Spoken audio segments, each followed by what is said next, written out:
de la unidad 6. La que les mandé hoy, sí, solamente la unidad 6. Con eso ya tienen práctica entonces de las 3 unidades que entran en el examen. Ok, si quieren entonces empezamos con esas dudas que tienen de la actividad. Melanie, antes de entrar con la materia.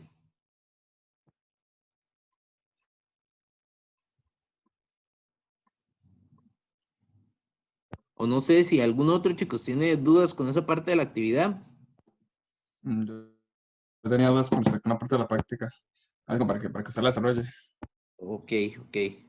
Ya entramos con la práctica. Quería aprovechar que Melanie había traído eso a colación para revisarlo, pero no sé, Melanie se perdió. Bueno, en todo caso, ahora lo retomamos, si no. Veamos entonces la parte de ejercicios, de dudas que tengan con la materia como tal. Oscar decía que tenía unas por ahí. Sí, profe, se lo mandé por WhatsApp. Que también trabajémoslas. ¿De dónde serían las dudas? ¿De ejercicios de libro? ¿De ejercicios de la práctica? Ah, no, de la práctica. Ok, El de teoría cuántica. ok, ya la abrimos entonces.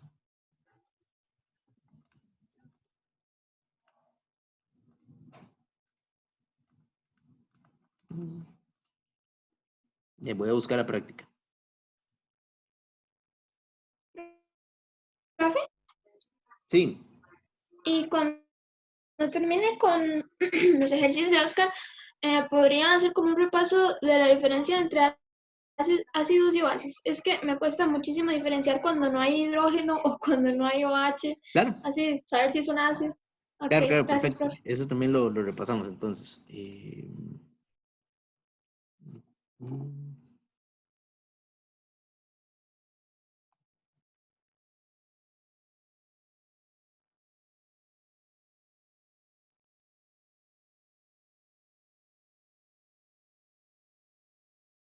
Ok, ¿cuál de los ejercicios es, Oscar?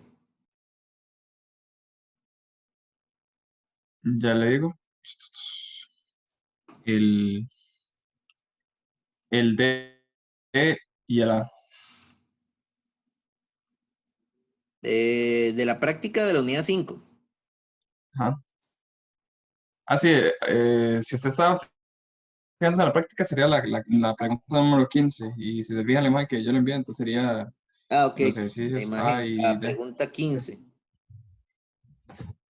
Pregunta tengo una 15. consulta rápida, profe. Sí, Javier. Digamos, en una ecuación Ox-Redox, ¿cómo se sabe, digamos, si solamente nos dan dos de los dos reactivos, cómo se sabe cuál es el que pierde electrones y cuál es el que gana? ¿Hay alguna equivalencia, digamos, que hay más probabilidades de que uno gane, que otro pierda y así? Ok. ¿Verdad que sí? Ahora lo trabajamos. Voy a ponerlo ahí entonces con la pregunta de Verónica y luego trabajamos la suya. Esa es una buena pregunta también.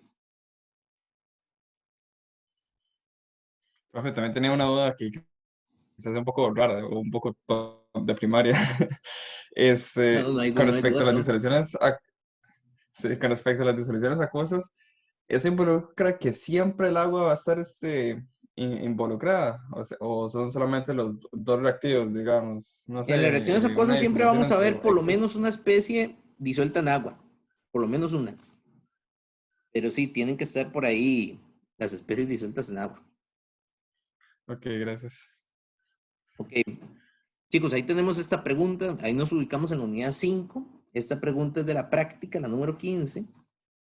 Y nos dice cuál es el número máximo de electrones que un átomo puede tener en los siguientes números cuánticos. Entonces, ¿cuál era la que quería resolver, Oscar? La D, me dijo.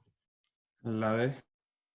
La D. No, mejor sí, sí, la D. Sí, sí, sí. Bueno, hagamos esa primera nada más para ubicarnos más o menos, para que ustedes vean cómo es que tenemos que entrarle a estos ejercicios.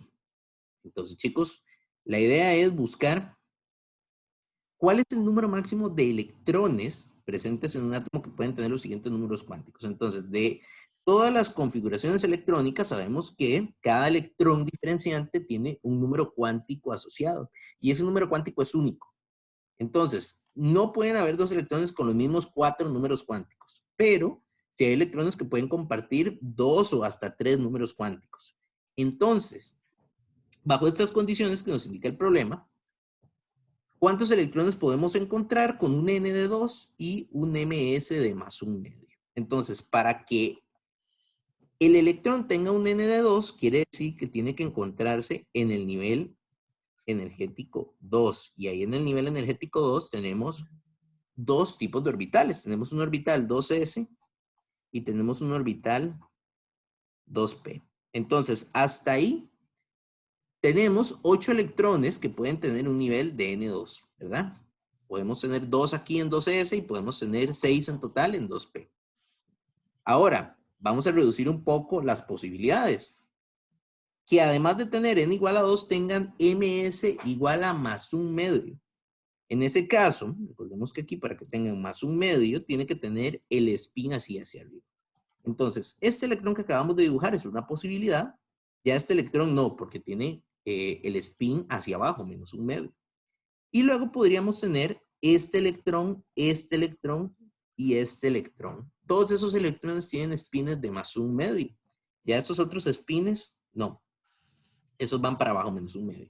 Entonces, en total, ¿cuántos spines hacia arriba tenemos en el nivel 2? Tenemos 4. Entonces, el número máximo de electrones que pueden compartir esos números cuánticos son 4 electrones.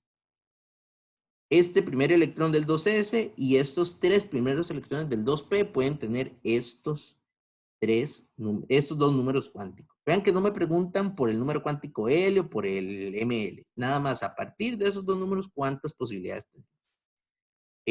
Ahora, veamos el caso que nos decía Oscar, el D. Dice, n que sea igual a 2 y L que sea igual a 0. Ok, ya eso está un poco más reducido. Solamente hay un orbital que tiene N2 y L0, que es el orbital 2s, ¿verdad? N es igual a 2. Recuerden que L, el número de L, siempre está asociado a un orbital de tipo S. Entonces, solamente ya ahí tenemos una posibilidad, el orbital 2s. Y ahora nos dice, el spin tiene que ser menos 1/2. Entonces, dentro de este orbital 2s solamente puede haber un electrón con un spin de menos 1/2 que va hacia abajo. Entonces, en total, ¿cuál es el máximo de electrones que pueden tener ese conjunto de números cuánticos? Solamente uno. Que sería ese electrón que pusimos al final hacia abajo. Solamente ese electrón puede tener estos 3 orbitales a la vez, o estos 3 números cuánticos a la vez. ¿Se entiende la idea, chicos? Sí. Sí. Ok. Ok. De ahí había otro. No, creo que ya estamos bien. Ya con eso Ok. se entiende la idea. Profe, ¿Esas eran de esa práctica, Oscar? ¿O tenía Sí, más? eso está. profe, Ok. Voy. Ya les doy la palabra, chicos. Vamos por partes nada más para ir resolviendo y no tener demasiada cola de preguntas. Ok, por ahí Verónica nos decía, me parece que fue Verónica, repaso de ácidos y bases, ¿verdad? ¿Qué podemos hacer para diferenciar ácidos y bases?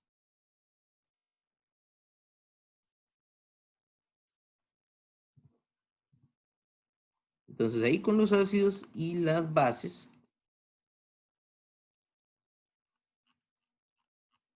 vamos a considerar que habíamos hablado de 2 definiciones principalmente.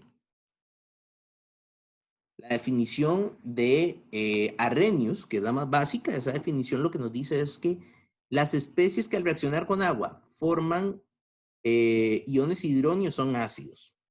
Entonces, si vemos una reacción que tiene agua, esto sería lo que nos decía Arrhenius. Tenemos una especie que reacciona con agua. y nos forma esta especie H+, o puede ser también la especie, que es la que vemos más comúnmente, hidronio, H3O más. Entonces ahí tenemos una especie ácida. Y nos queda esta especie por aparte. Luego teníamos la definición de Bronsted. La definición de Bronsted indicaba que la especie que libera iones hidronio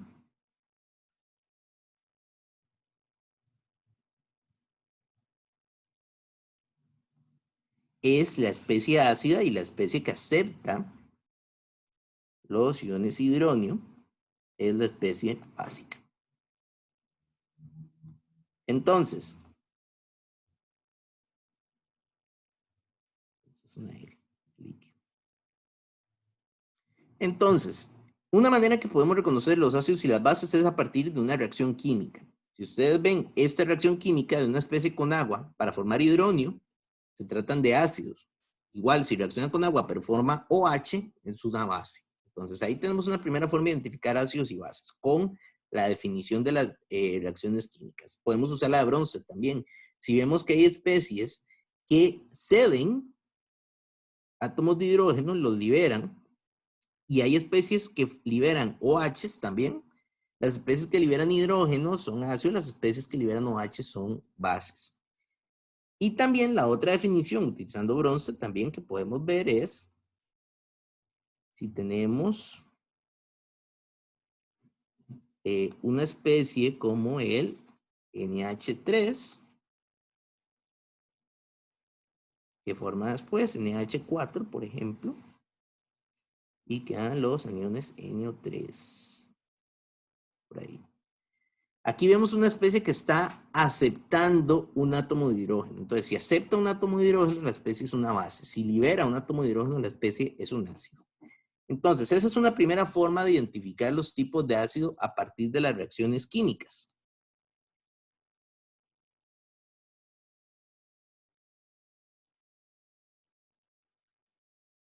Todo esto es a partir de la reacción química. Recuerden que cuando les pongo RXN es reacción. Luego, otra manera que podemos identificarlos a partir del tipo de estructura que tienen las sustancias. Entonces, a partir de su estructura,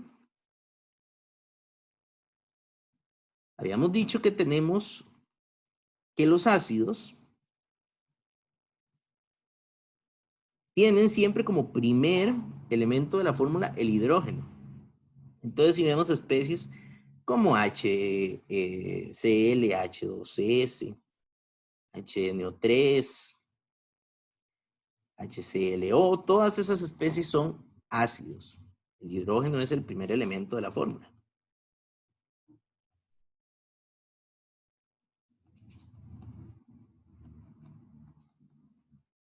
Entonces, así también podemos identificar los ácidos. Por ahí nos vamos a encontrar tal vez una que otra especie. Por ejemplo, podemos pensar en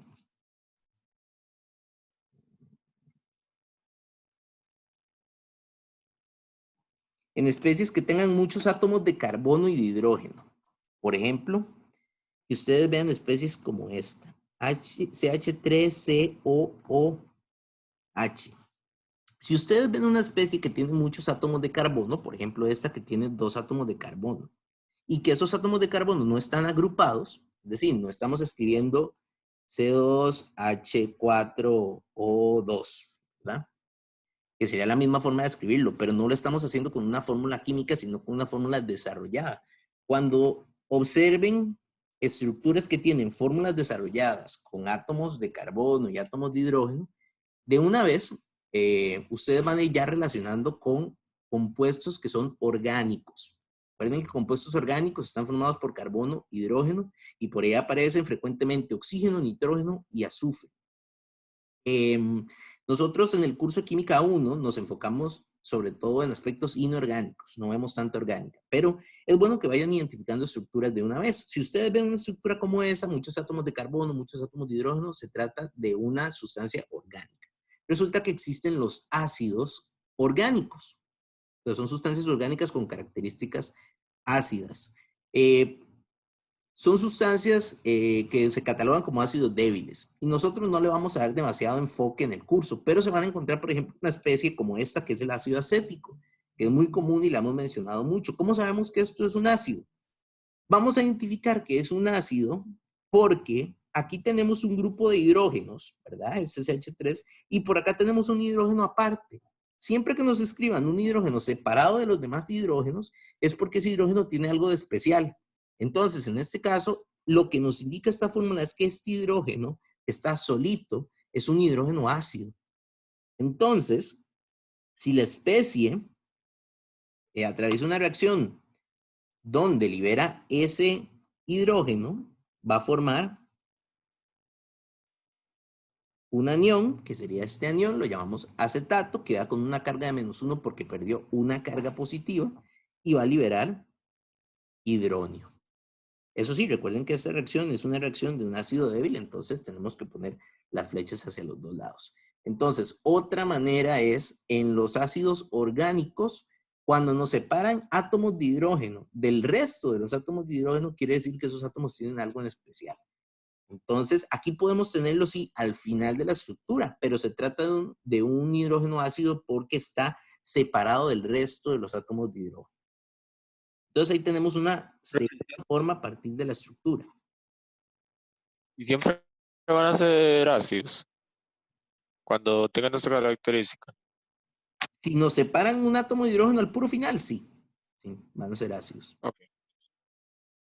Entonces, igual, en los ácidos siempre buscamos el átomo de hidrógeno que esté por ahí, que resalte. Ya sea que esté al principio de la fórmula, en el caso de los ácidos inorgánicos, o en los ácidos orgánicos, que esté al final, puede ser al final, puede a veces se lo ponen al principio también, pero ahí lo que hay que identificar es que esté separado del resto de los átomos de hidrógeno. Y luego, que en el caso de las bases, estructuralmente hablando, lo más sencillo de identificar son las bases fuertes, o bueno, también hay algunas bases débiles que tienen esta especie OH. Presentan OH en la fórmula. Lógicamente, como el OH es un anión, siempre va a estar al final de la fórmula. Entonces, las especies que tengan OH son bases. Esto es la regla básica, chicos. Esto es lo que ustedes necesitan conocer de momento. Siempre las bases van a tener OH. No siempre las bases van a tener OH, pero de momento, esto es lo que ustedes necesitan conocer sobre ácidos y bases. En esto es en que nos vamos a quedar en Química 1. Existe otra definición de ácidos y bases, aparte de esa definición de Arrhenius y de Bronsted, que me parece que la mencioné en una clase anterior, que es la definición de ácidos de Lewis y bases de Lewis. Las bases y los ácidos de Lewis se utilizan sobre todo en química orgánica, pero como les digo, de momento nosotros nos vamos a enfocar en esto. Vamos a ir paso a paso. Ahí, ya cuando empezamos a hablar de ácidos de Lewis, bases de Lewis, vamos a darnos cuenta que no necesariamente un ácido tiene que tener hidrógeno, o no necesariamente una base tiene que tener OH. Podemos encontrar otros tipos de señales. Pero de momento nos vamos a quedar con esto. Si queremos hacer un análogo, tal vez hablamos un poco de los ácidos orgánicos. ¿Qué pasa con las bases orgánicas? Las bases orgánicas generalmente se parecen a esta especie que es el amoníaco, que ya la mencionamos que es una base débil. Las bases débiles se caracterizan en muchas ocasiones por tener átomos de nitrógeno. Entonces, tal vez también si vemos estructuras de carbono con hidrógeno y que por ahí de repente aparece un átomo de nitrógeno, podríamos considerarlo como una base. También las especies que tienen cargas negativas también se consideran bases. Por ejemplo, los aniones. Nitrito, por ejemplo. Si tenemos, por ahí teníamos el acetato, CH3COO, ¿verdad? Eso también se consideran como bases. Recordemos que en una reacción química, vamos a devolvernos aquí a las que tenemos de Bronsted. Recuerden que estas reacciones químicas podemos considerarlas en cualquiera de los dos sentidos. Entonces, Si analizamos los reactivos en esta segunda reacción, la del ácido nítrico con el amoníaco, vemos que el ácido nítrico es un ácido, el amoníaco es una base. Pero si pensamos en la reacción hacia la inversa, podríamos ver también que aquí ocurre una neutralización. El amoníaco le va a ceder un átomo de hidrógeno al nitrato. Entonces, esto está funcionando como un ácido y esto está funcionando como una base. Entonces, también de este lado podemos decir, esto es un ácido y esto es una base. Eso lo podemos hacer para cualquiera de las ecuaciones que trabajamos. Aquí, ya les doy la palabra, chicos, que ahí vi ya varios que levantaron la mano. Aquí esto sería un ácido, esto sería una base. Y del otro lado, ¿qué podemos decir? Aquí el agua le va a ceder hidrógenos al nitrato, entonces esto es un ácido. Y esto es técnicamente, o trabajaría como si fuera una base. Ok, chicos. Vamos en orden. Por ahí vi a Keylor, que levantó la mano. Sí, profe, una duda relacionada con eso mismo. Ujú. En la práctica, en el punto 5, en el D, que dice HSO4 con menos arriba, dice que es un ácido. ¿Por qué no sería anfótero? ¿En cuál? En el ¿En cuál? ejercicio 5, en Ujú. el D de la práctica 4, o sea, la unidad 4. En el D, ok. Ajá. Esa más bien es fácil de identificar porque tiene hidrógeno como primer elemento de la fórmula. Entonces, puede funcionar como ácido, pero ya que nos podemos hablar de anfóteros. Entonces, ahorita que pasamos a anfóteros, les explico cómo funciona esa parte y por qué eso funciona como un anfótero realmente. Brandon, que había levantado la mano. Profe, verdad que lo único bueno, que nosotros tenemos que buscar más es identificar cuál es el ácido y cuál es la base de una reacción.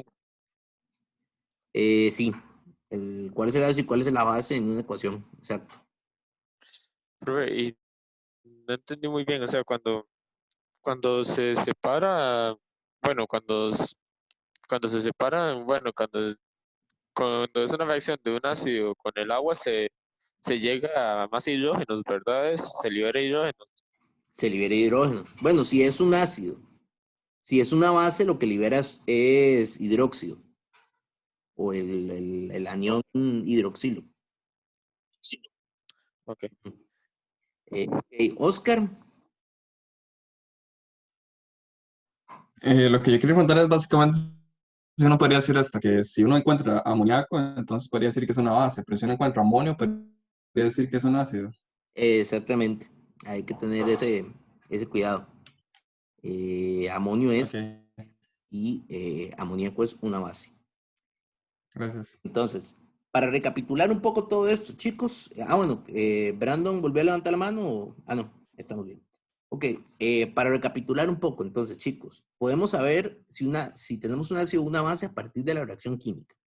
Si reacciona con agua y forma hidronio o libera hidrógeno, es un ácido.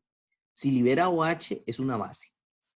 Luego podemos saberlo también a partir de si libera o gana iones hidronio. Si libera iones hidronio al reaccionar con otra sustancia química, se trata de un ácido. Si acepta iones hidronio, se trata de una base. Y recordemos que estas ecuaciones podemos verlas en los dos sentidos. Entonces, si no sabemos, por ejemplo, si nos preguntan cuáles son las características de los productos, podemos pensar que ahí también ocurre una neutralización y que se va a devolver al principio de la ecuación. Entonces también lo podemos clasificar a partir de si libera o acepta átomos de hidrógeno. Luego, en términos estructurales, los ácidos tienen hidrógeno como primer elemento de la fórmula, en el caso de los ácidos inorgánicos, que son los que vamos a ver con más frecuencia. Los ácidos orgánicos, como el ácido acético, pueden tener átomos de hidrógeno al final, pero la característica es que lo van a separar del resto de los átomos de hidrógeno. Entonces podemos identificarlos fácilmente.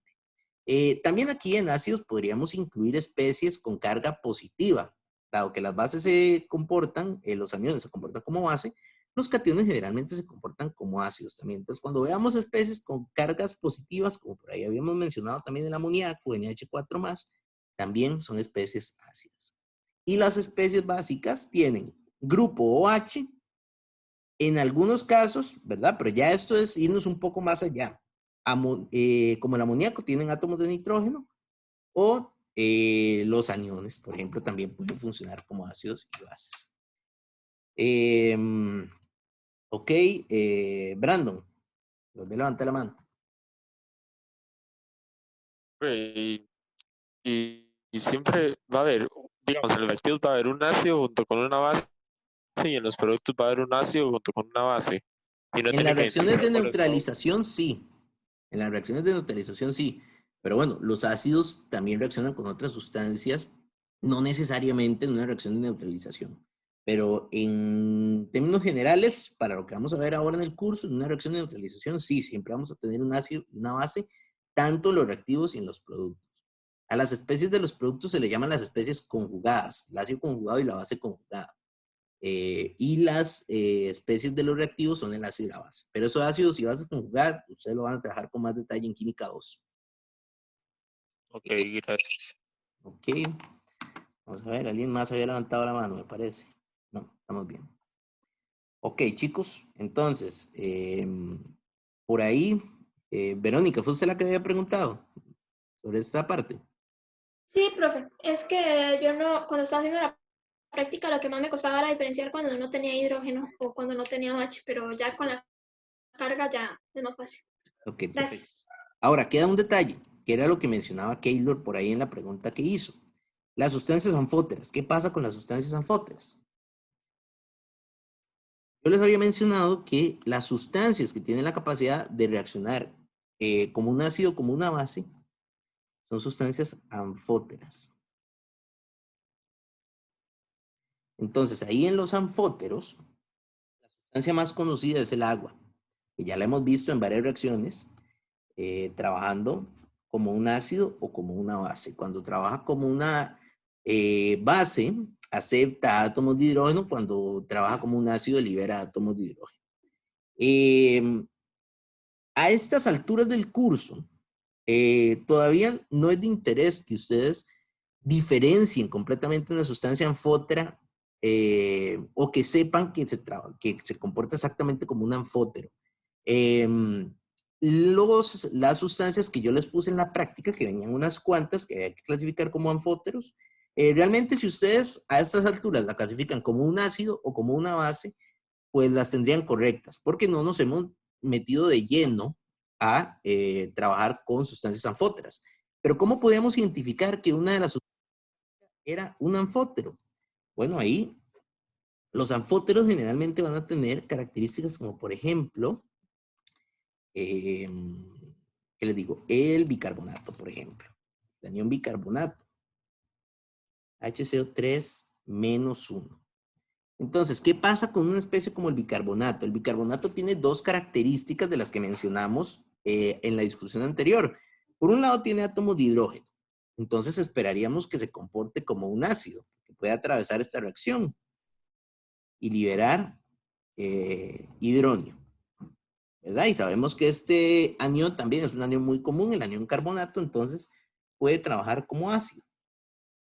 Pero vean que tiene una carga negativa. Y recuerden que los aniones les gusta a veces trabajar como bases. Entonces podría también trabajar como una base y formar esta especie, que es el ácido carbónico. Entonces podemos tener los dos escenarios.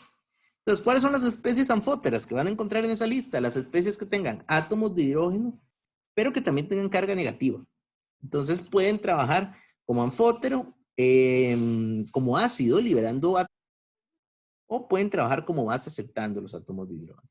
Entonces, si ven aniones que tienen hidrógeno, generalmente se comportan como anfóteros. Esa es la característica para diferenciar. Profe, Sí, eso pasa como cuando hay un producto de algún ácido diprótico o triprótico, ¿verdad? sí, los productos de ácidos dipróticos y tripróticos pueden trabajar como base o como ácido. Ya sea, pueden liberar más átomos de hidrógeno o pueden aceptar átomos de hidrógeno y regresar a la sustancia en la que se encontramos. Entonces, sí, esos son ejemplos también de sustancias anfóteras. Ahora, vamos a considerarlo anfótero, digamos, para efectos del curso, ¿verdad? Ya en química 2 van a encontrar que hay algunas de esas especies que tienen más tendencia a liberar átomos de hidrógeno, entonces son más ácidas, ya no se comportan tanto como bases, pero bueno, eso poco a poco. De momento lo vamos a dejar así como está. Ok, chicos, entonces con esa parte de ácidos y bases, ¿preguntas?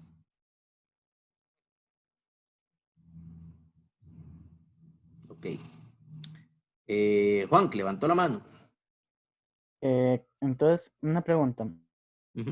¿Cuándo nosotros sabemos que una reacción de este tipo es reversible? Aparte que es entre sustancias débiles, si no estoy mal. Ok, esa es una excelente pregunta también. De momento, la manera de identificar una reacción reversible de una no reversible es con la flecha de la reacción. Si ustedes ven que hay solamente una flecha, es un proceso irreversible. Pero si tenemos dos flechas, es un proceso reversible. Cuando hablamos técnicamente de reacciones químicas, nosotros realmente podríamos decir que todos los procesos se pueden llevar a cabo en los dos sentidos. O sea, nosotros podríamos tomar cualquier reacción química y darle vuelta y escribir los productos como reactivos y viceversa. Pero eso no la hace reversible. Que nosotros podamos escribirla de forma al revés no quiere decir que sea reversible. Cuando nosotros decimos reversible, quiere decir que la ecuación, perdón, que el proceso químico por sí solo es reversible. Es decir, él solito se va a dar vuelta de productos a reactivos. Las reacciones que son irreversibles, lo que quiere decir es que solitas, ellas solas en condiciones normales no van a dar vuelta a la reacción. Si yo externamente manipulo la reacción química y manejo las condiciones para darle vuelta, pues eso sí puede pasar. Ahí sí la reacción puede darse vuelta. Pero es una reacción irreversible porque no es un proceso espontáneo, no ocurre por sí solo. Entonces, a veces cuando yo les digo, por ejemplo, una reacción de ácidos fuertes, yo les digo, podemos escribir el proceso al revés, no necesariamente quiere decir que eso sea reversible. La reversibilidad se refiere a procesos que se dan vuelta espontáneamente. Por sí solos, nosotros dejamos la reacción en un beaker, en un recipiente, y ella solita va a volver a formar reactivos a partir de los productos. Entonces, la manera más directa de identificarlo es con la flecha. Si vemos una sola flecha, es un proceso irreversible. Si vemos doble flecha, es reversible.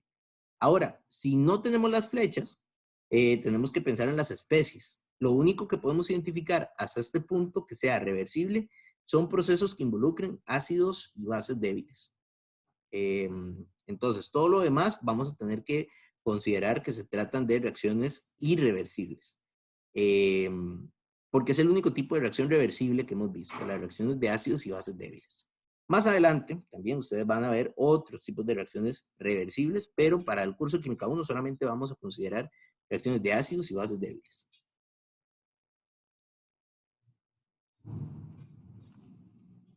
Ok. ¿Más dudas, chicos, en cuanto a este tema de ácidos y bases? Yo tenía una con respecto a las sustancias que generan, bueno, la reacción de neutralización que generaban gases.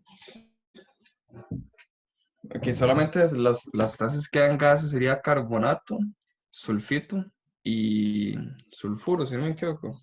O hay otras sustancias ahí en caso de que aparezcan como sorpresa. Carbonatos, ahí incluimos carbonato y bicarbonato. Y las especies que tienen azufre pueden generar gases de azufre, pero esas son menos comunes.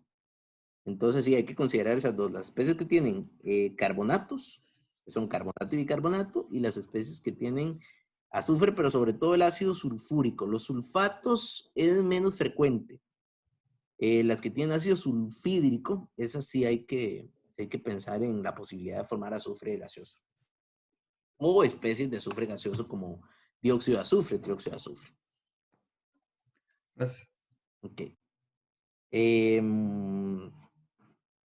¿Estamos bien entonces por ahí, chicos? ¿Más preguntas de esto? Ok. Javier me había preguntado sobre la redox, sobre cómo identificar cuál es la especie que gana o pierde electrones. Vamos a ver voy a ponerles un ejemplo. Esta era una de las del quiz, de hecho. Vamos a ver.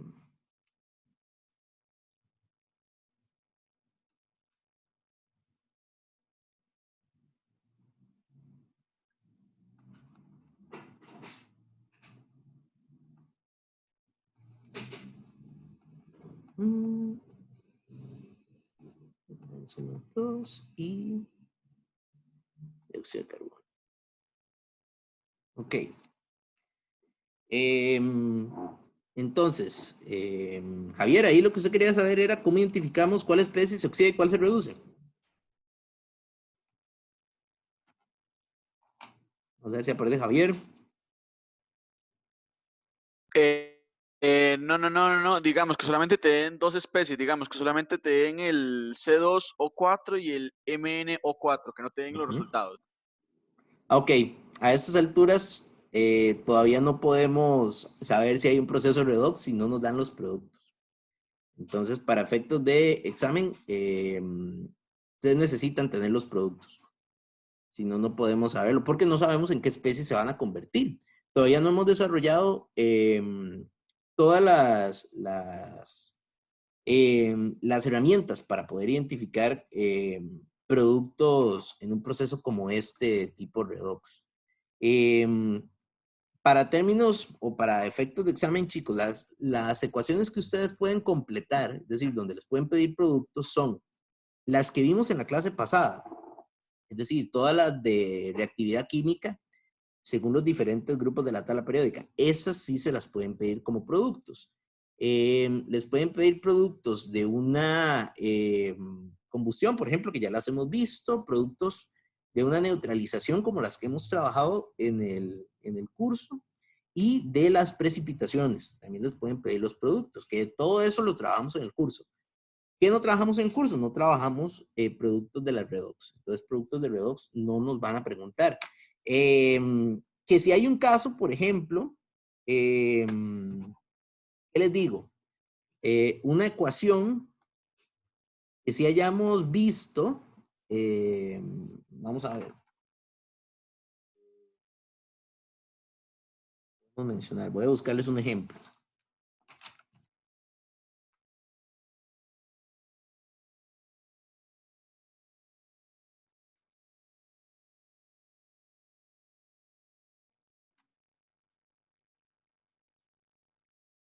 Por ejemplo, por ahí vimos reacciones de hidrógeno, y en las reacciones de hidrógeno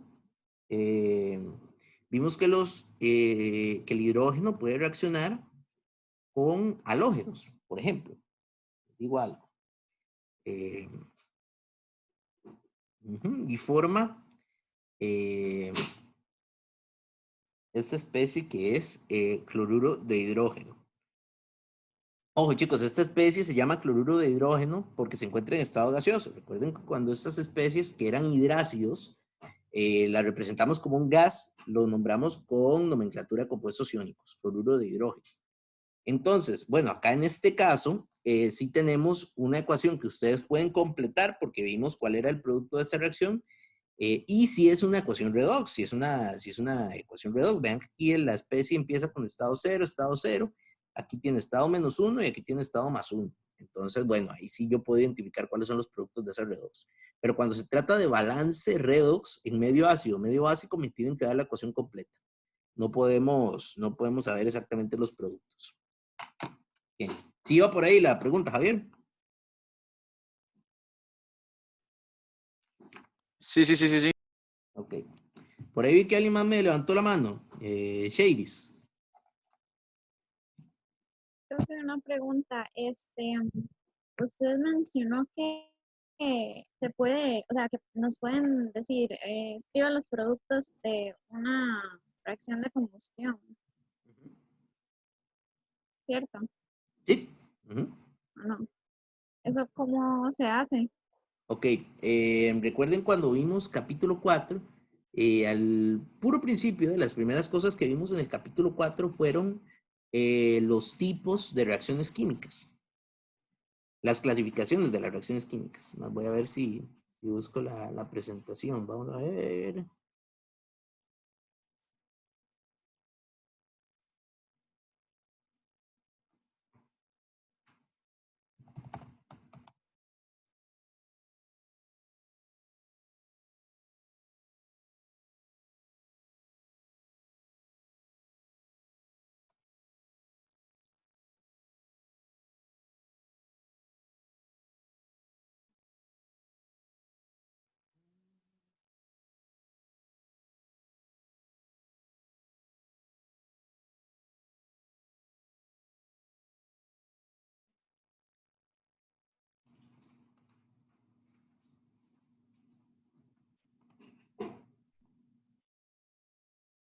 Acá está.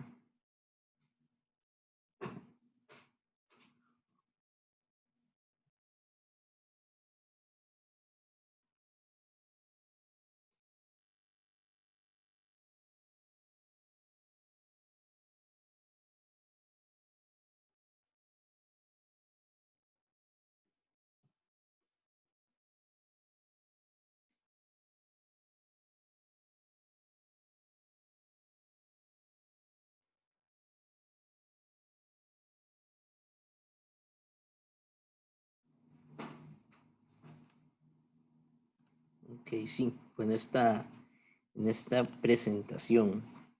Esta es la primera presentación de la unidad 4. Ahí habíamos visto cuáles eran los tipos de reacciones, la clasificación de las reacciones químicas. Y ahí en la clasificación de las reacciones químicas, que es la presentación que les estoy proyectando ahorita, tenemos 5 tipos de reacciones según el método tradicional, que son combinación, descomposición. Habíamos hablado sustitución simple, sustitución doble y las reacciones de combustión. Entonces, ahí en la combustión, vimos que una combustión ocurre cuando tenemos un hidrocarburo que reacciona con oxígeno gaseoso y los productos siempre son dióxido de carbono y agua. Entonces, por ejemplo, en una reacción como esta, que es bastante sencilla de identificar, porque 3 de los 4 participantes siempre son los mismos, les pueden pedir, por ejemplo, que completen los productos de esa reacción de combustión. Si tenemos un hidrocarburo con oxígeno, ya ustedes saben, los productos son dióxido de carbono y agua. Entonces, esa es una de las reacciones que les podrían preguntar por los productos.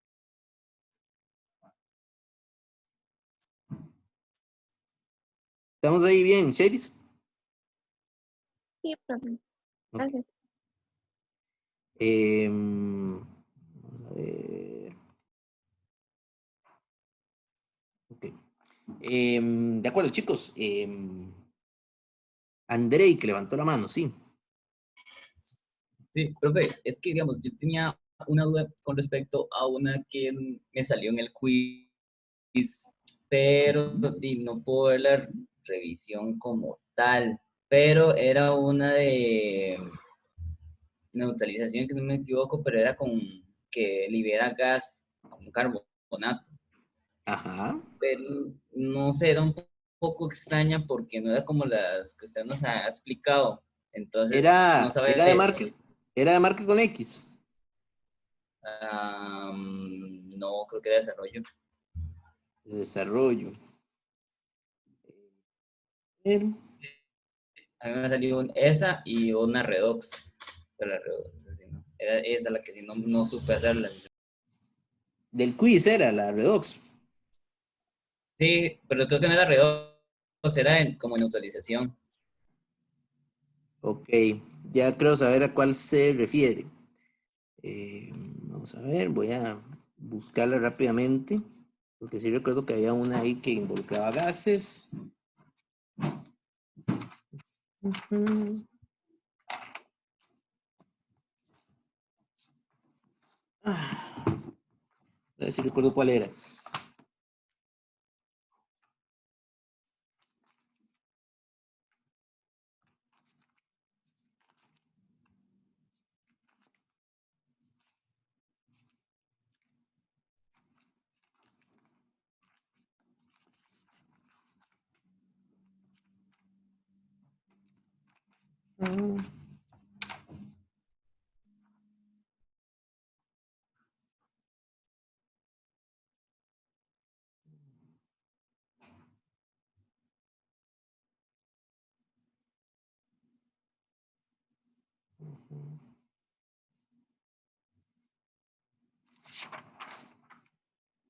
Ok.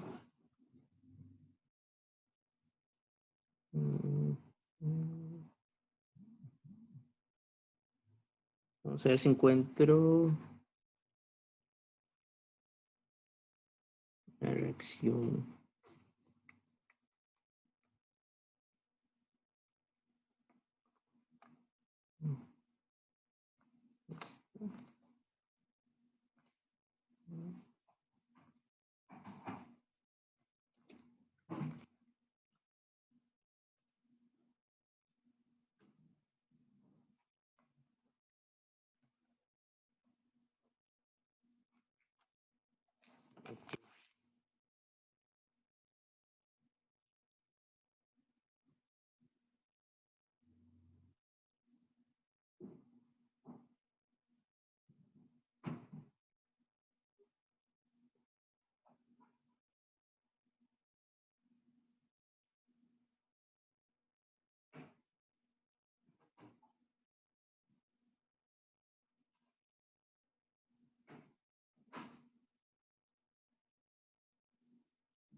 Ah, ok, ya vi dónde está el detalle.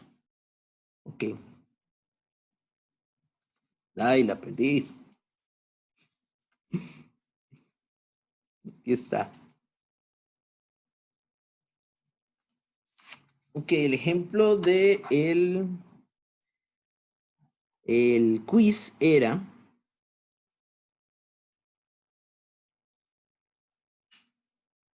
H2CO3 con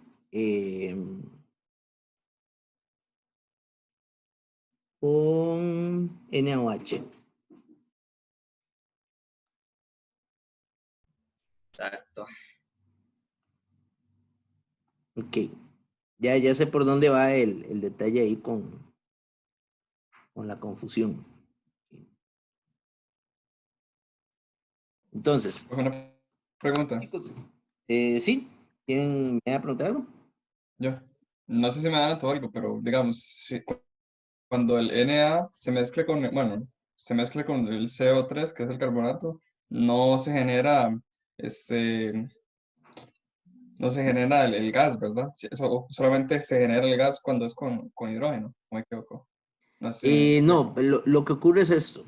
Esta ecuación, chicos, realmente era más sencilla de lo que parecía. En general vi que a veces se complicaban mucho en el examen, chicos. Eso es una reacción de, vamos a ponerlo así.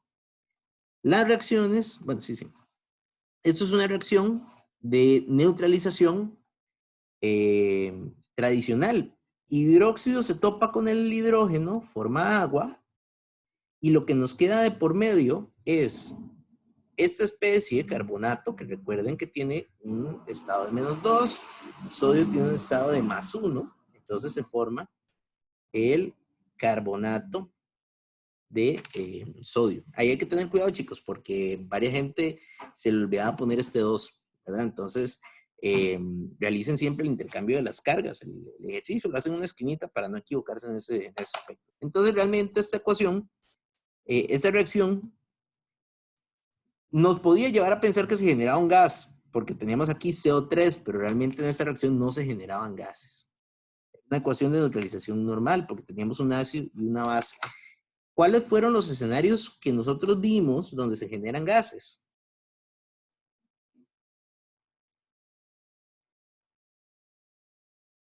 Las que generan gas involucran un ácido más una sal, chicos, un compuesto iónico que tiene, es una de las especies que mencionábamos ahora, carbonato, sulfuro o sulfato. Sulfato/sulfito. Esas son las que generan gas. Entonces, eso no generaba gas porque era un ácido con una base. Para que fuera una reacción que genera gas, tendría que ser HCl, por ejemplo, con una sal de esta especie de carbonato, de bicarbonato. Podríamos poner ahí, no sé,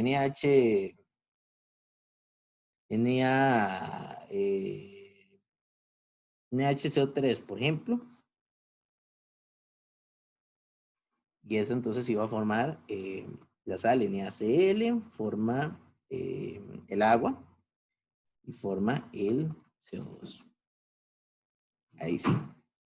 Pero para que se genere el gas necesitamos que sea un ácido con una sal de alguna de estas especies, carbonato, sulfuro o sulfato, sulfito. Por ahí vi que Brandon levantó la mano. Pero la reacción de Alfeo no sería H3, bueno, en los productos no sería H3O. No, ahí lo que nos falta es balancearla, me parece. Ahí tenemos carbonato, carbonato, 2 de sodio por acá. Entonces, 2 de sodio deberían haber 2 aquí de agua, pero no. Recuerden que la neutralización, los productos de la neutralización son agua y una sal. Ese hidronio se forma cuando tenemos a la especie reaccionando con agua. Cuando es un ácido con agua se forma el hidronio. Pero si es una reacción de un ácido con una base, lo que vamos a ver es agua y sal. Ok, está bien. Recuerden que cada vez que yo menciono sal, recuerden que es un compuesto iónico. Un metal con un no metal o un metal con un grupo polianiónico. Ok, Oscar, sí. Profe, otra pregunta básica. Yo sé que un compuesto iónico debe tener una carga de neutra, ¿verdad? Un cero. Y un compuesto Ujú. molecular también. Sí, claro. Los dos tienen que tener todos los compuestos. Básicamente todos los compuestos tienen que tener carga global de 0. Si no, Ok, gracias. pues, no son compuestos. Ok. ¿Quién había preguntado esa? Andrei. Entonces estamos bien por ahí, Andrei. Sí, pero pura vida, gracias. Ok. ¿Qué más, chicos? ¿Más dudas?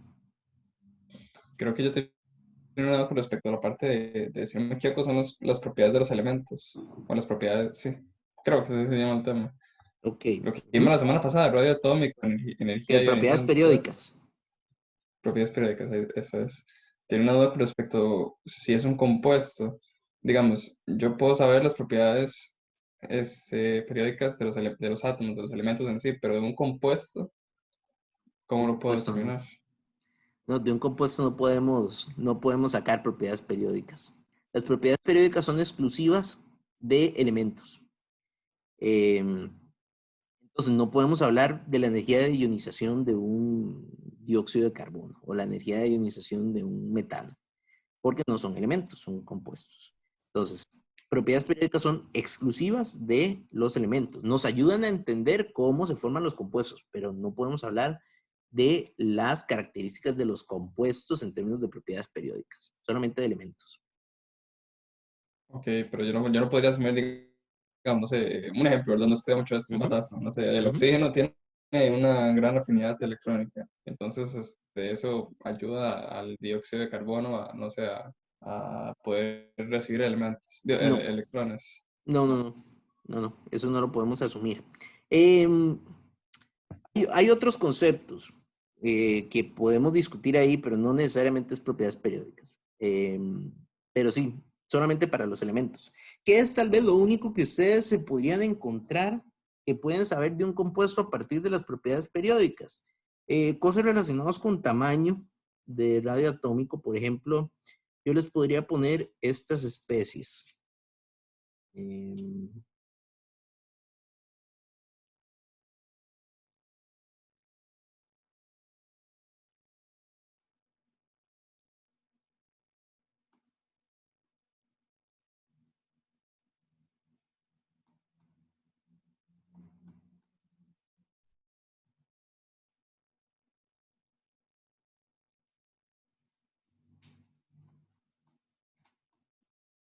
Yo les podría poner estas especies y preguntarles.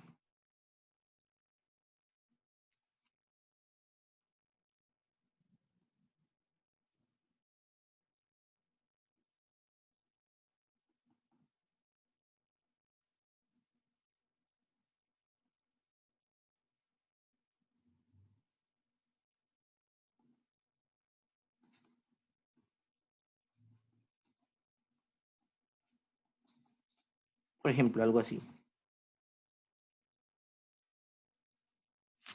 ¿Cuál especie presenta la mayor distancia entre iones? A eso también se le suele llamar distancia interiónica o distancia o longitud del enlace iónico. De momento no vamos a hablar de enlaces, pero se les podría preguntar algo así pensando en cuál es la distancia que hay entre los iones.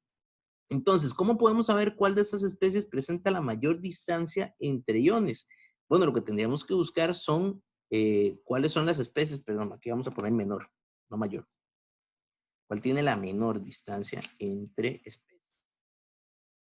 Entonces, lo que tenemos que pensar es en los tamaños de los radios iónicos. De estas 3 especies de aquí, perdón, 4 especies, pensando en los cationes, sodio, litio, rubidio y cesio, según lo que estudiamos la semana pasada, ¿cuál tendría el menor tamaño de radio iónico? ¿Cuál sería la especie más pequeña?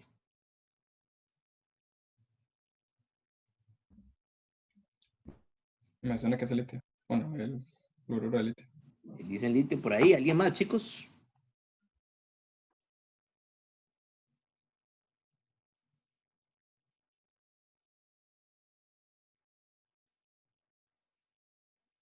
¿Alguien más que quiera compartir? ¿Todos de acuerdo con el litio?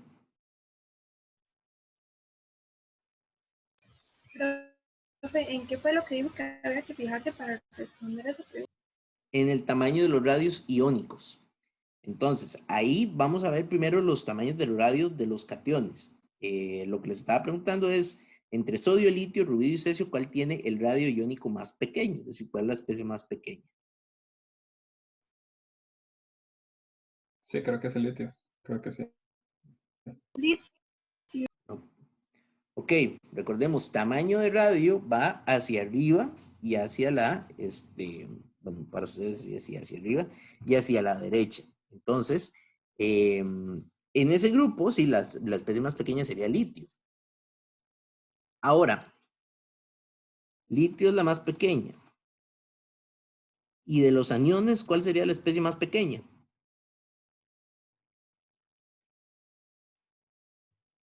Tenemos cloro, bromo y yodo. Creo que el flúor. Uy, ya abrí una tabla. Yodo sería la más grande o la más pequeña. Pequeña. La más pequeña es el flúor.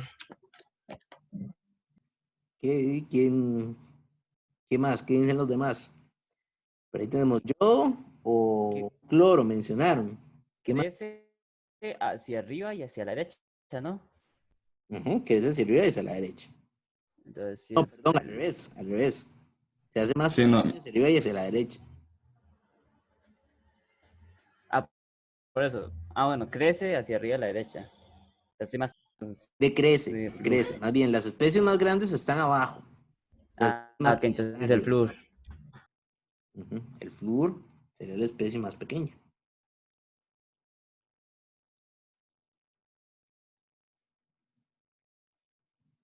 Entonces, nada más para ubicarnos otra vez, esta sería la tabla, ¿verdad? El tamaño de radio iónico crece de izquierda hacia abajo, que sería lo mismo que decir que decrece de hacia arriba y hacia la izquierda. Entonces, estas son las especies más pequeñas. ¿Cuál sería la especie que tiene la menor distancia entre los iones? Lógicamente, la especie que tenga al catión y al anión más pequeños. Entonces, litio y flúor tienen la menor distancia entre iones, porque son las especies más pequeñas. Eso tal vez es algo que se les podría preguntar relacionado a compuestos, pero está en realidad directamente relacionado con propiedades periódicas de los elementos. Sí, Oscar. Profe, ¿en qué era lo que ayudaba el radio atómico para la atracción de electrones? ¿No era que por cada vez que era más grande tenía más espacio para recibir electrones? Otra vez, Oscar, perdón. ¿Cómo era que el radio atómico afectaba o ayudaba a la obtención de electrones? ¿No era que cada vez que era más grande? Ok, a la obtención de electrones sería entonces a la afinidad electrónica, ¿verdad? A querer aceptar electrones. La regla general, que es lo que les había puesto en el video, no sé si han podido ver el video o los 2 videos que quedaron de las últimas clases.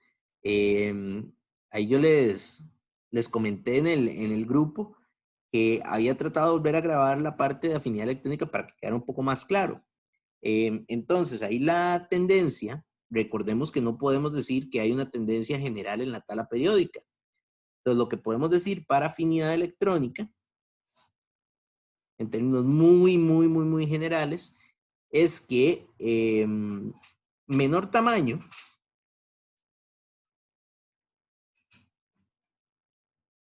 del átomo implica que los orbitales están más cerca del núcleo. Entonces, si yo intento meter un electrón, se va a sentir más atraído hacia el núcleo. Entonces, un menor tamaño de átomo está relacionado con afinidades electrónicas más negativas.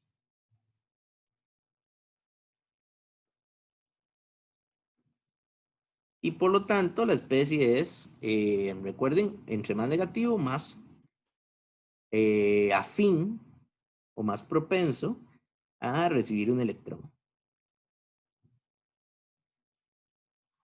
Eso es la seguidilla de conceptos básicos que hay que tener para entender esa parte, la relación entre tamaño y afinidad electrónica. ¿Dónde se incumple eso? Eso no se cumple, ahí la excepción es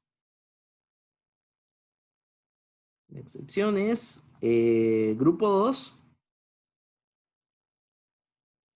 y grupo 5, o lo que sería 2A y 5A. Ahí no se cumple. ¿Por qué no se cumple? Ya no nos vamos a poner a pelear porque no se cumple ahí. Pero no se cumplen esos dos grupos. Ahí la tendencia va a variar un poco más. Eso es lo básico.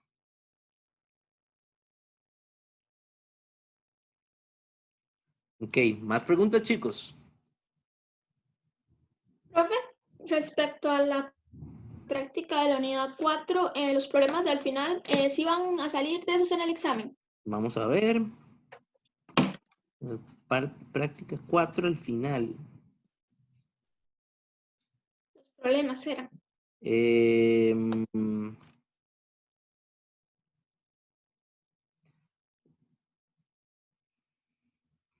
Son problemas que involucran estequiometría y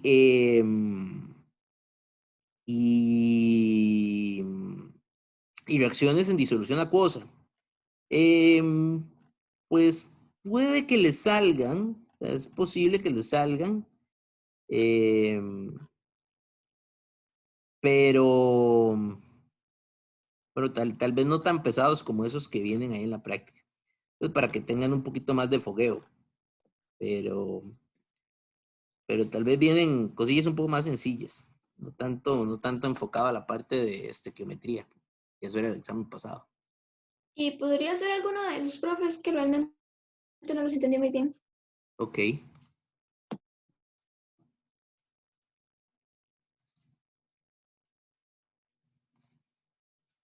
Vamos a ver.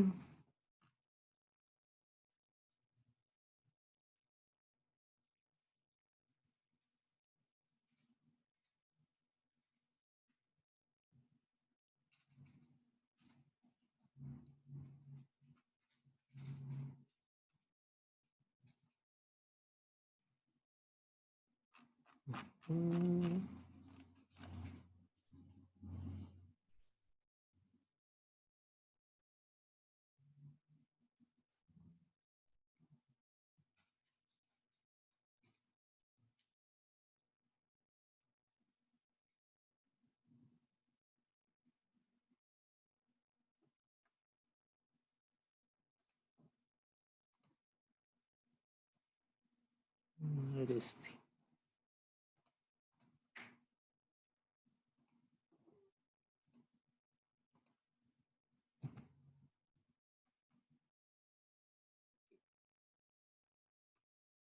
Veamos un caso como ese.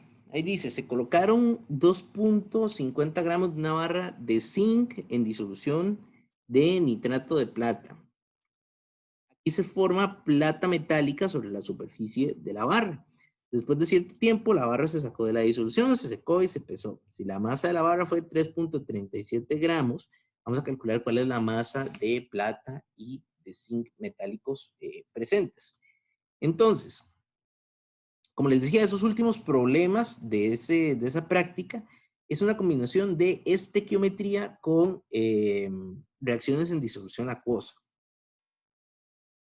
Primero, lo que necesitamos, si estamos trabajando con estequiometría, es saber cuál es la ecuación química. Entonces, eso lo podemos identificar a partir del proceso. Vean que tenemos una barra de zinc que va a reaccionar con una disolución de nitrato de plata. Entonces ahí tenemos zinc sólido reaccionando con nitrato de plata acuoso. Y según la reacción se forma plata metálica en el proceso. La plata metálica es sólida y para que se forme la plata quiere decir que el zinc está atravesando una reacción de sustitución simple en este compuesto. Entonces debería formarse también nitrato de zinc. Voy a poner esto un poco más.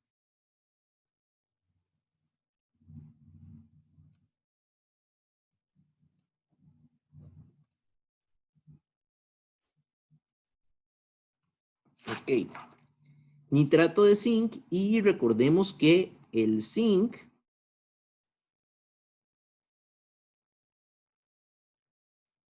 generalmente tiene un estado de oxidación de 2. Entonces el compuesto nitrato de zinc tendría que tener la fórmula que estamos viendo ahora en pantalla.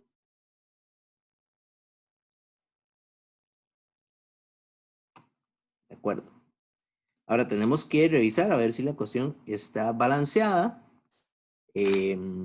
Nos hace falta nitrato por acá. Ese es 3. Tenemos que poner un 2 acá para el nitrato y un 2 acá para balancear la plata. Entonces ya ahora sí tenemos la ecuación balanceada. Como vamos a trabajar estequiometría, ¿verdad? Y necesitamos hacer relaciones entre las diferentes sustancias, necesitamos algunos datos importantes. Para estequiometría y trabajar estas masas en moles necesitamos la masa molar. Entonces ocupamos masa molar del zinc, que sería 65 gramos por mol. Recordemos que la masa molar siempre en gramos por mol. Por ahí teníamos bueno, la masa de zinc que nos da el problema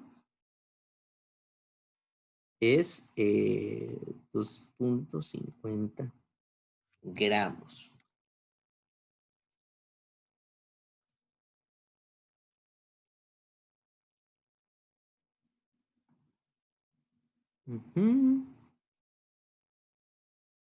Y necesitamos también los valores para la plata. Y la masa de la plata sería 108 gramos. Vamos a ver. 108 gramos.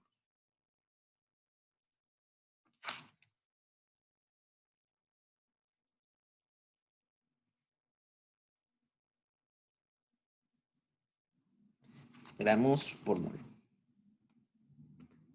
Entonces, colocamos los 250 gramos en la disolución, se forma placa metálica sobre la superficie de la barra y después de cierto tiempo la barra se saca de la disolución, se seca, se pesa y vemos que la masa de la barra aumenta en 3.37 gramos. Entonces tenemos también una masa de la barra al final de la reacción, que la masa de la barra, si es una barra de zinc, y sobre la masa, sobre la barra de zinc nos está diciendo que se está formando plata, entonces esa masa sería masa de zinc más plata, 3.37 gramos de la barra. Ok, ¿se entiende ese planteamiento, chicos? Sí. Ok. Entonces, vamos ahora con la resolución.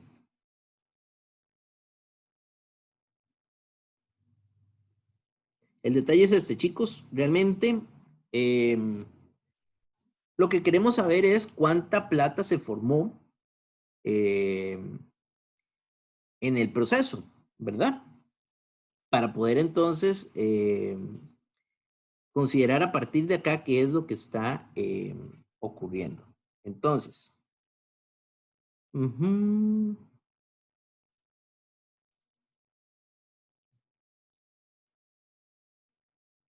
Ok. Entonces podemos verlo de la siguiente forma.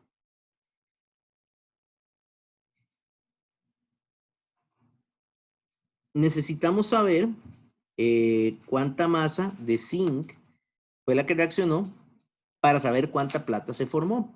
Ya una vez nosotros sabemos cuánta plata se formó, entonces podemos saber cuánta plata fue la que se depositó en la barra de zinc. Entonces, podríamos hacer un cálculo de esta manera. Queremos saber cuánta masa de plata se formó. Para saber la masa de plata a partir de los datos que tenemos, puedo tomar la masa de plata más el zinc. Y, bueno, no, perdón chicos. No, vamos a tomar otra ruta. Vamos a tomar otra ruta.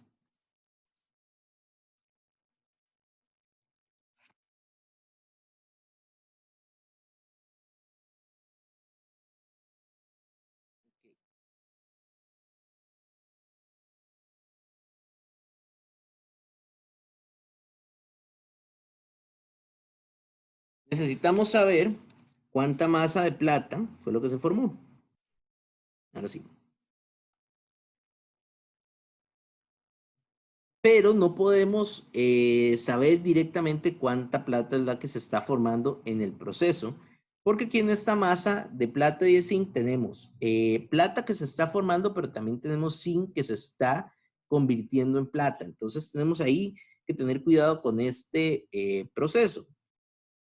Si yo lo que necesito saber es cuánta masa de plata se forma en el proceso, entonces lo que voy a hacer es que primero voy a considerar esta masa de plata en términos de moles de plata para poder hacer una relación estequiométrica. 108 gramos de plata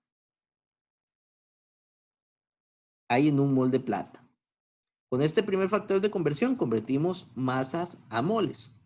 Luego podemos hacer una relación estequiométrica entre moles de plata para ver cuántos moles de plata se forman a partir de la reacción de una cierta cantidad de moles de zinc. Entonces, según la relación estequiométrica, 2 moles de plata reaccionan para formar 1 mol de zinc. Y por último, tenemos que, si queremos ahora la masa de zinc, 1 mol de zinc se conlleva 65 gramos de zinc. Entonces, si realizamos esta multiplicación, vamos a ver, nos va a dar un valor en términos, eso sí, de ese valor de X, porque lo estamos dejando como una variable. Entonces, según esto, me da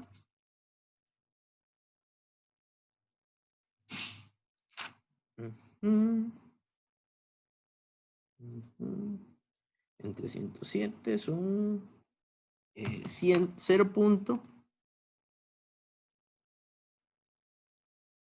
Perdí la pizarra, 0.303 X gramos de zinc, lo que se forma hasta ese punto. Ok, chicos, vamos bien hasta ahí, ¿se entiende esa idea? X, o sea, lo que no comprendí fue por qué puso de la X antes de la plata, sino que esos son los gramos de plata que se desconocen. X es mi Ajá, variable. la variable. X es mi cantidad ¿Y de eso cómo masa de plata que se produjo.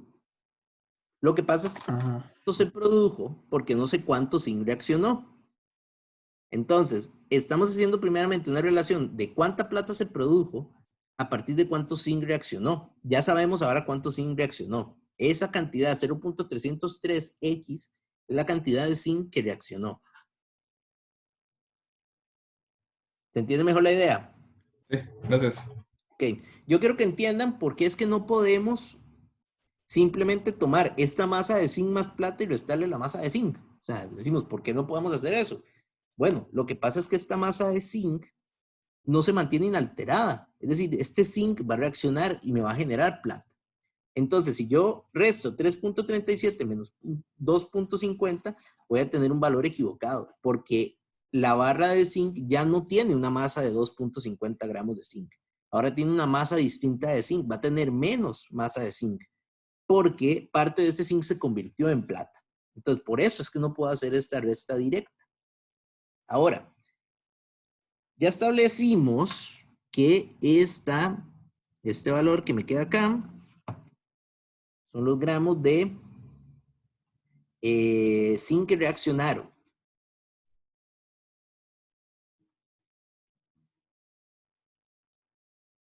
La cantidad de zinc que reacciona. Entonces, si tomamos nuestra barra de zinc,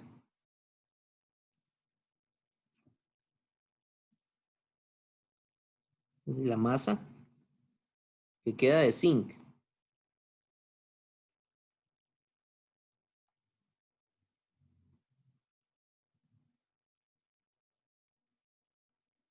tendríamos que tomar la masa original, 2.50 gramos, menos lo que está reaccionando, 0.303 X gramos. Entonces ahí tenemos esa ecuación. Y ahora sí podemos pensar en que la masa de plata, bueno, la masa del zinc y de plata es igual a la masa de plata que se depositó más la masa restante de zinc,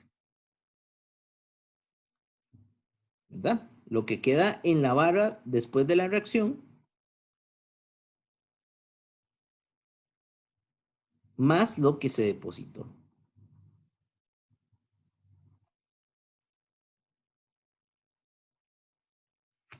Ahora voy a borrar aquí un momento arriba. Aquí. Y ya podemos desarrollar esa ecuación. Si desarrollamos esa ecuación que tenemos ahora, podemos ir despejando 3.37 gramos, que es lo que quedó después de la reacción, va a ser igual a la masa de plata, que es X, ¿verdad? Gramos, más 2.50 gramos menos 0.303 X gramos. Ok, ¿se entiende la idea, chicos? ¿Hasta ahí? Sí.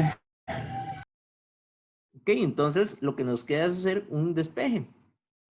Tenemos por acá 3.37 gramos menos 2.50 gramos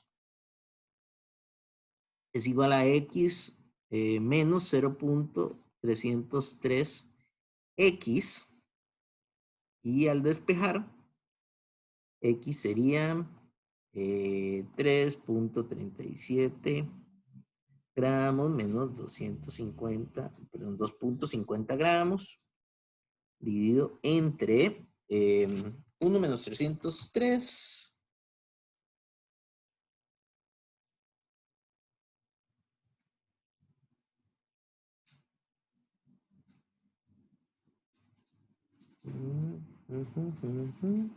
0.697. Y esto al final, vamos a ver, tendría que darme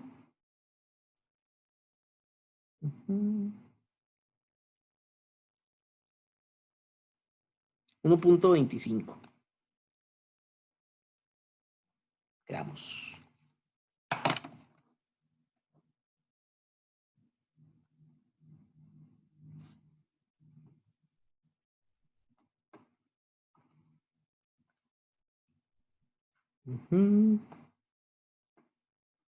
Entonces se producen 1.25 gramos y esto es plata.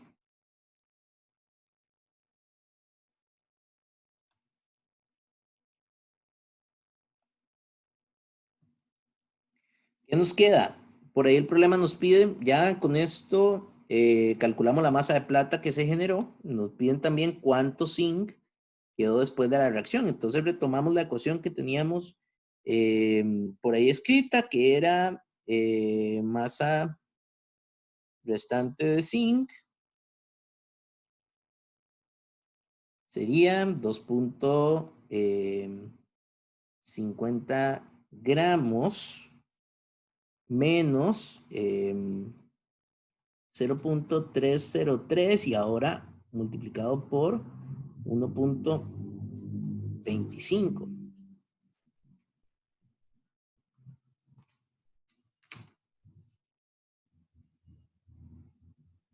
.303 multiplicado por 1.25 sería 2.50 gramos menos 0.38 gramos. Entonces lo que nos queda sería 2.50 menos 0.38, 2.12 gramos de zinc. Entonces ahí nos queda esa respuesta.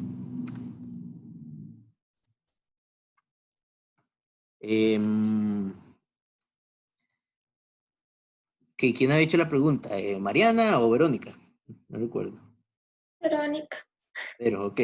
Entonces, ahí está la respuesta. Como les digo, chicos, esto es un ejercicio más enfocado a la parte estequiométrica, a retomar algunos conceptos estequiométricos, pero aplicándolos a conceptos del capítulo 4. Por una cuestión de longitud de la pregunta, posiblemente no venga algo tan elaborado para el examen, pero puede que vengan, digamos, partes de esta pregunta, ¿verdad? Por ejemplo, solamente la primera parte, o la parte 2, o la parte 3. Entonces es importante que ustedes desarrollen ese concepto de ir entendiendo cuál era la idea del problema y cómo era que teníamos que abordarlo. Ok, chicos, ¿más preguntas? ¿Algo que no les haya quedado claro con este ejemplo?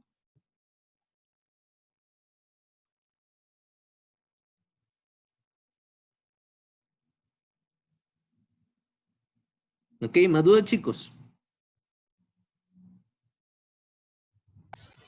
Por mi parte no. ¿Todo bien?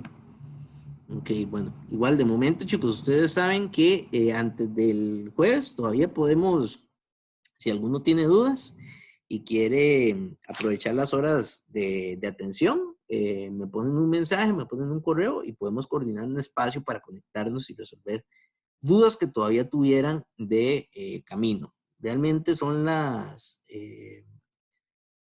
11:30. Realmente no vale la pena que empecemos con capítulo 7. Ahora creo que vamos a dejarlo por acá. Entonces, la clase de hoy, y ya saben, cualquier cosa, si tienen alguna otra consulta, me pueden decir y lo hablamos o me mandan un correo o podemos hacerlo por horas de atención.